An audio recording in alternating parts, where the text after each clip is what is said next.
आयोजित राजमाता राष्ट्रमाता जिजाऊ साहेब जन्मोत्सव सोहळ्यानिमित्त आयोजित भव्य दिव्य अशा कार्यक्रमाचे आजच्या ह्या महानाट्याच्या सोहळ्याचे उद्घाटक आमचे मित्र तथा मार्गदर्शक ज्यांची चित्रफित तुम्ही आत्ताच बघितली, महाराष्ट्राचा बुलंद आवाज शिवव्याख्याते शिवनिश्चल फाउंडेशनच्या माध्यमातून संपूर्ण महाराष्ट्रभर जे काम करतात आमचे मार्गदर्शक यशवंतदादा गोसावी, त्याचप्रमाणे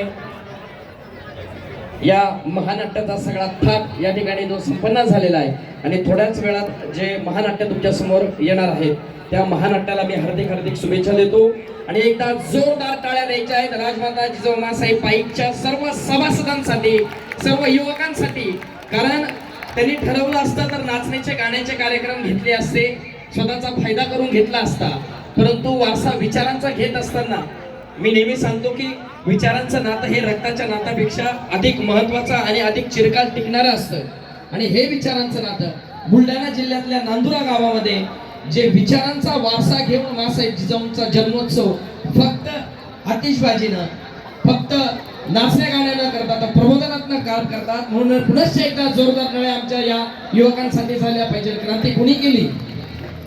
क्रांती कोणी केली? 21व्या शतकामध्ये आज आहोत आपण. बघा, तरुणांनी केली, शेतकऱ्यांनी केली, कामगारांनी केली. आज 21व्या शतकाकडे वाटचाल करत असताना मला मनापासून सांगायचं आहे की जर आजचे महापुरुष घडायचे असतील, जर आजच्या महामाता घडायच्या असतील तर आजच्या या महामातांना खऱ्या अर्थानं पुढच्या पिढीला संस्कार देणं गरजेचं आहे. छत्रपती शिवाजी महाराज घडले कारण त्या मागे प्रेरणा मासाहेब जिजाऊंची होती. ते कसे घडले ते थोडक्यात तुम्हाला सांगतो. आई जिजाई वंदन माझं हे तुझ्या चरणाला, अरे आई जिजाई वंदन माझं तुझ्या चरणाला, अरे तुझ्याच पोटी वीर शिवराय आले जन्माला, आले जन्माला, शिवराय आले जन्माला. महापुरुष जे घडले ते महामातांमुळे घडले.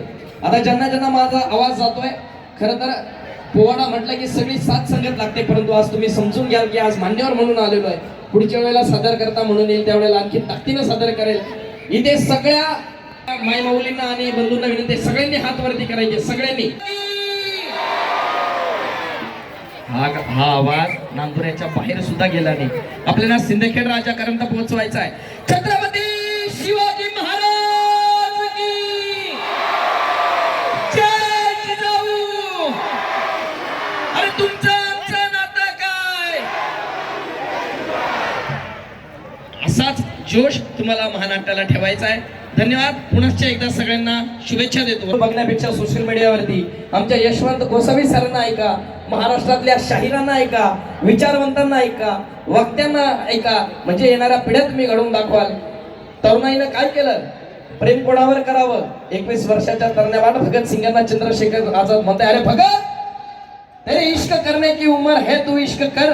त्यावेळेला आमचे भगत सिंग सांगतात, मेरी जज्बातों से कुछ इस तरह से वाकिफ है मेरी कलम, मेरी जज्बातों से कुछ इस तरह से वाकिफ है मेरी कलम, अगर हम इश्क पे लिखना चाहते हैं तो भी इनकलाब निकलता है. आणि हा इनकलाबचा नारा नक्कीच इथून पुढे चालू राहील. पुन्हा एकदा शुभेच्छा देतो, थांबतो.